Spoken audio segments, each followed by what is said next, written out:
Nah, sekarang saya akan membahas satu pokok bahasan yang berkaitan dengan Yesus dalam hubungannya dengan hukum Taurat. Ya, baik di dalam pribadi, kehidupan, pelayanan, dan pengajarannya dalam kaitannya dengan hukum Taurat. Tetapi sebelum kita masuk jauh lebih dalam, maka kita perlu dulu untuk mendapatkan gambaran tentang pola dan sistem pendidikan Yahudi di masa Tuhan Yesus Kristus. Dan kita tahu bahwa Tuhan Yesus sebagai manusia sejati yang tidak berdosa, selalu taat pada hukum. Dan Tuhan Yesus ada pada masyarakat Yahudi, lahir di tengah-tengah lingkungan Yahudi. Tuhan Yesus juga tidak melakukan kesalahan. Dalam konteks hukum pada waktu itu, adat istiadatnya, peraturan-peraturan sosialnya, tidak dilanggar sedikit pun oleh Tuhan Yesus. Itu berarti bahwa pola dan sistem pendidikan keyahudian, ya, pola pendidikan Yahudi yang mengajarkan hukum Taurat, itu juga dilakukan oleh Tuhan Yesus. Yesus, Tuhan, itu terlibat di dalam proses pendidikan dalam sistem pendidikan Yahudi di masa itu. Nah, karena itu mari kita lihat gambaran pendidikan Yahudi pada masa Tuhan Yesus Kristus, di mana kita tahu nanti bahwa Tuhan Yesus ikut terlibat di dalamnya sebagai peserta didik sampai pada masa tertentu. Walaupun memang di dalam Alkitab tidak dicatatkan aktivitas pendidikan Tuhan Yesus pada waktu itu.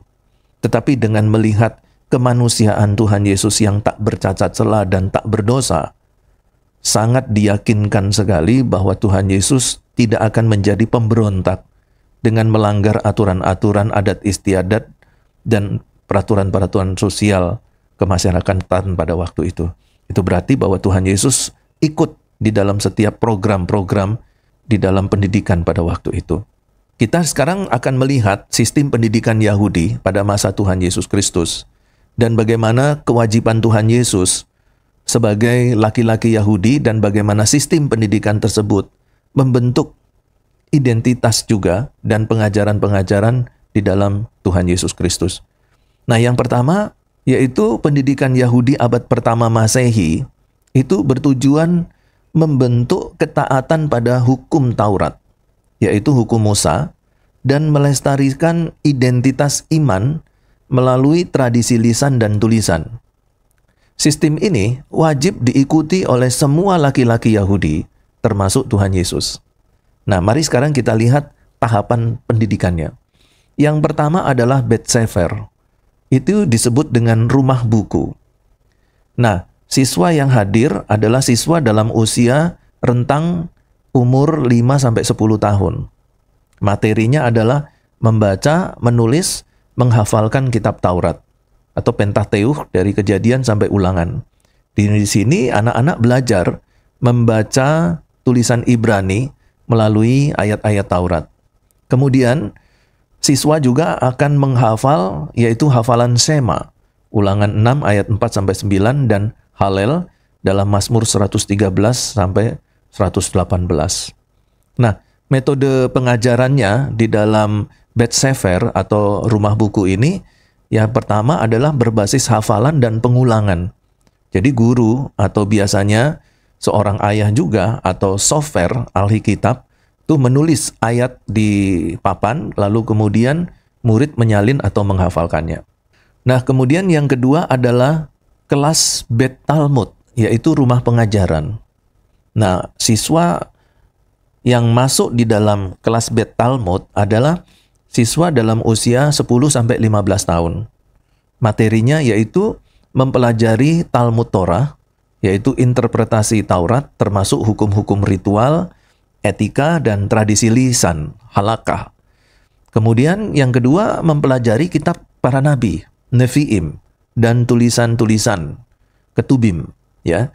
Kemudian ada diskusi tentang Misnah, yaitu kumpulan hukum lisan yang belum tertulis dan baru dikondisifikasi pada abad ketiga Masehi.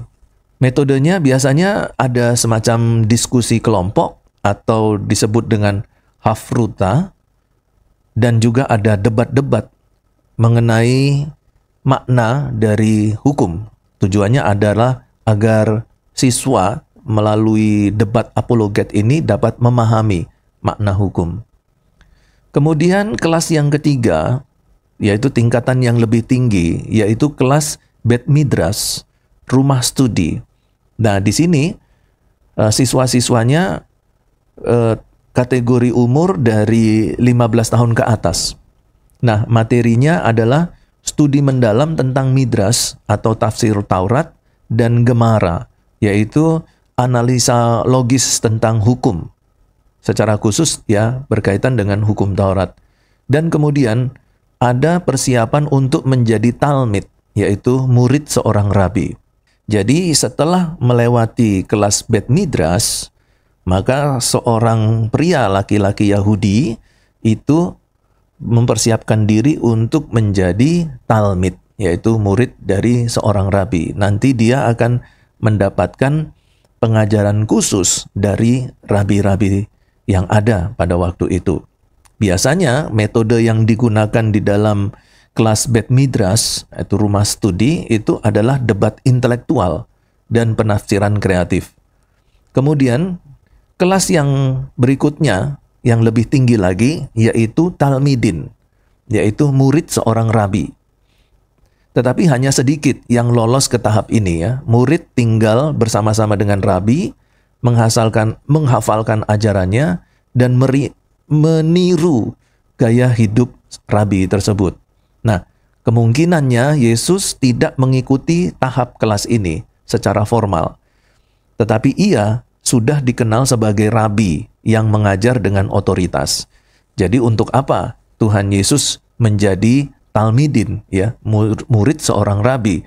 Karena sejak masa mudanya dia sudah menjadi seorang rabi. Bahkan di umur ke-12 tahun dia membuktikan ya kemampuannya, kualitasnya, dan juga kemampuan, kualitas, dan kompetensi, ya. Kemampuan, kualitas, dan kompetensinya sebagai seorang rabi di umur 12 tahun. Jadi untuk apa Tuhan Yesus menjadi talmidin? Tidak perlu. Ya, dia sudah langsung menjadi rabi. Nah, ini kita dapat bandingkan otoritas rabi tersebut di dalam Matius 7 ayat 28 sampai 29.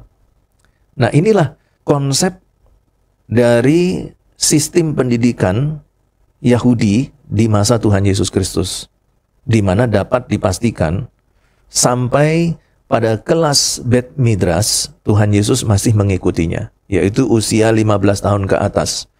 Tetapi pada kelas Talmidin kemungkinan besar Tuhan Yesus tidak mengikuti, karena Tuhan Yesus sudah secara otomatis adalah seorang rabi. Nah, kenapa sampai di Bet Midrash? Karena mulai dari kelas dari pertama Bet Sefer, kemudian ada Bet Talmud, dan kemudian kelas Bet Midrash, ini adalah kelas wajib. Nah, itu berarti bahwa Tuhan Yesus juga sebagai pria Yahudi wajib mengikuti 3 tingkatan kelas ini. Setelah itu, Tuhan Yesus sudah masuk di dalam aktivitasnya sebagai pemuda Yahudi yang sudah dewasa. Nah, kewajiban Tuhan Yesus sebagai seorang laki-laki Yahudi itu tentu ada 3 kewajiban utama ya bagi setiap laki-laki Yahudi, yaitu menghafalkan Taurat, mempraktekkan hukum Taurat, dan belajar bahasa dan budaya. Nah, untuk menghafal hukum Taurat itu kita bisa lihat di dalam Lukas 2 ayat 41 sampai 52 yang mencatat bahwa Yesus di Bait Allah pada usia 12 tahun, duduk di tengah para guru, mendengarkan, mengajukan pertanyaan, berdiskusi, dan berapologet. Dan ini menunjukkan bahwa Tuhan Yesus telah menyelesaikan pada tahap Bet Talmud. Jadi, walaupun umurnya sudah 12 tahun, masih 12 tahun, tetapi Tuhan Yesus dengan sempurna telah menyelesaikan tahap Bet Talmud dengan nilai summa cum laude. Nah, kemudian yang kedua yaitu mempraktekkan hukum Taurat. Ya, kita tahu bahwa Tuhan Yesus juga disunat, Tuhan Yesus dipersembahkan ke Bait Allah, Tuhan Yesus juga merayakan hari raya orang Yahudi, misalnya Paskah dan Pondok Daun. Nah, itu membuktikan bahwa Tuhan Yesus juga sebagai laki-laki Yahudi mempraktikkan hukum Taurat. Dan juga Tuhan Yesus belajar bahasa dan budaya. Kita tahu bahwa Tuhan Yesus pasti fasih berbahasa Aram, yaitu bahasa sehari-hari orang-orang Yahudi pada waktu itu, dan juga memahami bahasa Ibrani, yaitu bahasa yang dipakai untuk aktivitas-aktivitas keagamaan, termasuk juga membaca Taurat di sinagog-sinagog. Nah, bagaimana dengan guru-guru dan pendidikan Yahudi pada waktu itu? Guru-guru itu ada 3 kelompok, yaitu orang tua, sofer, itu ahli kitab, dan juga rabi. Untuk orang tua, ayah bertanggung jawab mengajarkan hukum Taurat di rumah. Kita bisa baca juga di Ulangan 6 ayat 7, dan di sini Yusuf dan Maria pasti mengajarkan dasar-dasar iman kepada Tuhan Yesus Kristus. Ya, sekalipun Tuhan Yesus sebenarnya sudah tahu semuanya itu. Ya, kemudian yang kedua yaitu guru-guru yang tergolong sebagai sofer atau ahli kitab.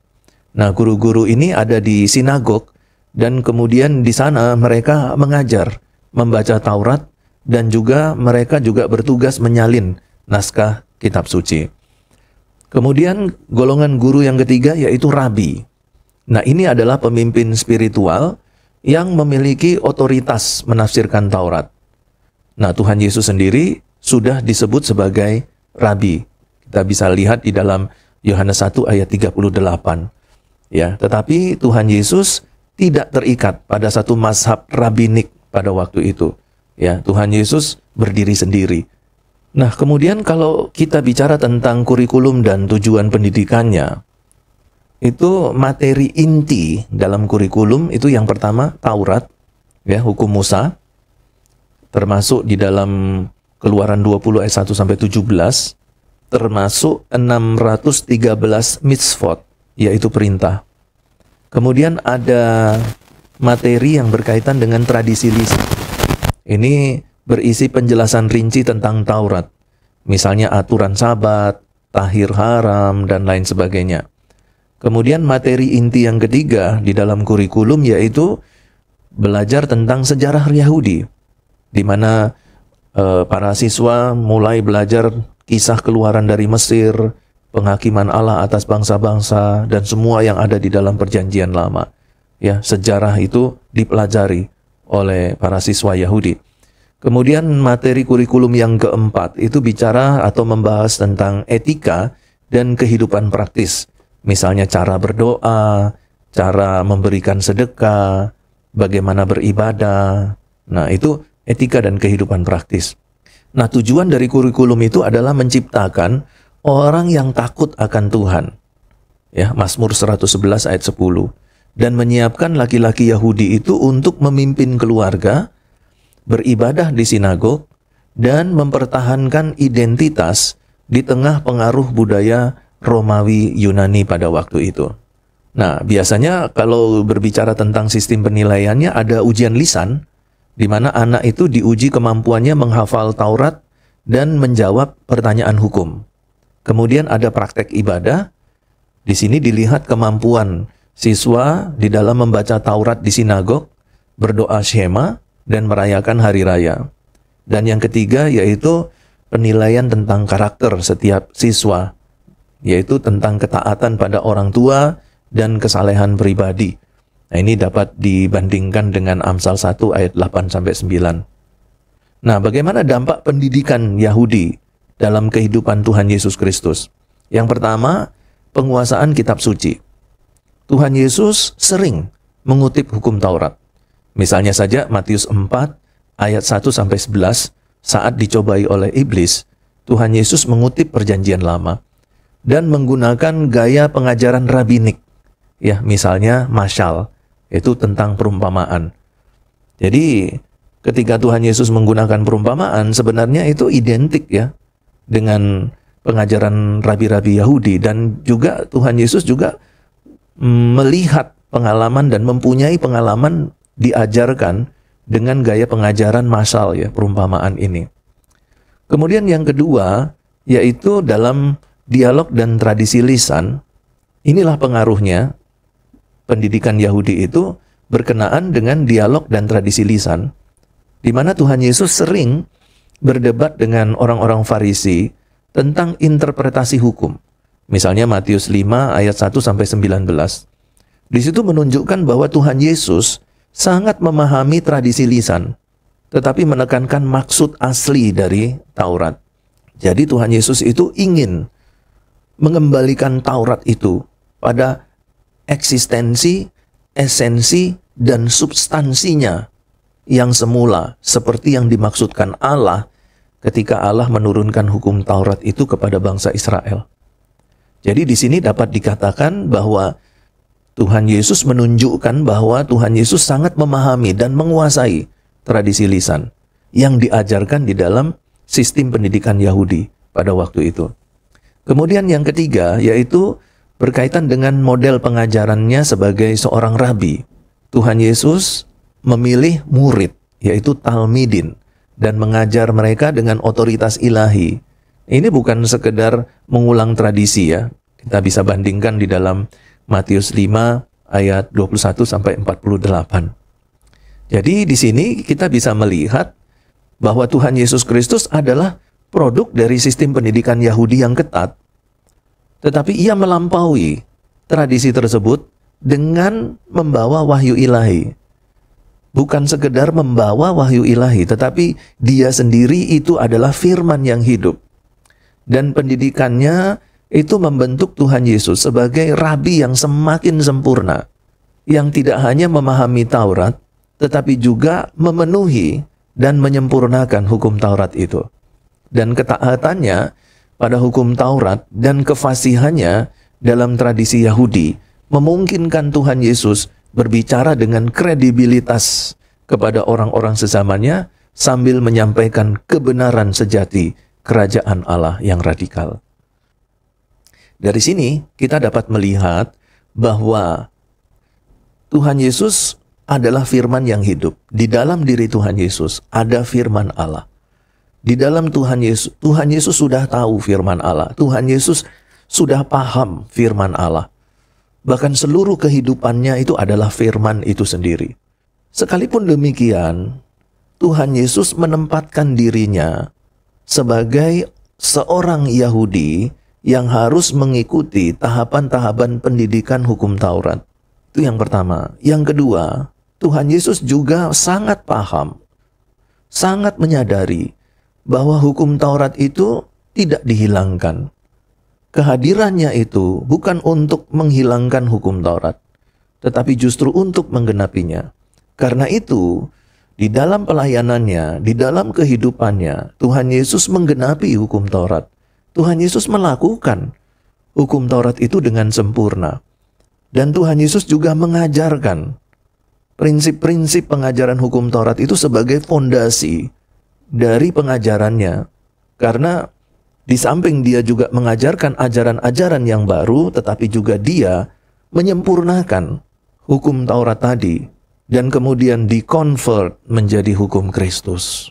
Dan karena itu, walaupun Tuhan Yesus sebenarnya tidak perlu untuk masuk ke sekolah-sekolah dengan kelas-kelas tadi, tetapi karena Tuhan Yesus adalah manusia sejati yang tidak berdosa, maka dia tetap harus mengikuti setiap aturan-aturan dan hukum-hukum yang berlaku dalam masyarakat Yahudi pada waktu itu. Dengan demikian dia tetap menunjukkan dan membuktikan bahwa dirinya tidak salah, tidak berdosa, tidak bertentangan dengan hukum dan aturan yang berlaku pada waktu itu, dan ia tetap sebagai manusia sejati yang suci dan kudus. Tentu ada dampak-dampak positif yang terjadi pada saat mengikuti pendidikan tersebut ya. Tetapi Tuhan Yesus berbeda dengan kita. Kalau kita dipengaruhi oleh pola pendidikan. Berbeda dengan Tuhan Yesus.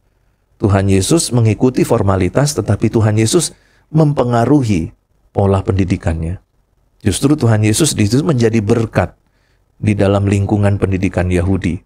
Nah, kira-kira seperti itu. Dan dalam video yang berikutnya, kita akan masuk lebih dalam tentang bagaimana hubungan antara hidup, pelayanan, dan pengajaran Tuhan Yesus dengan hukum Taurat.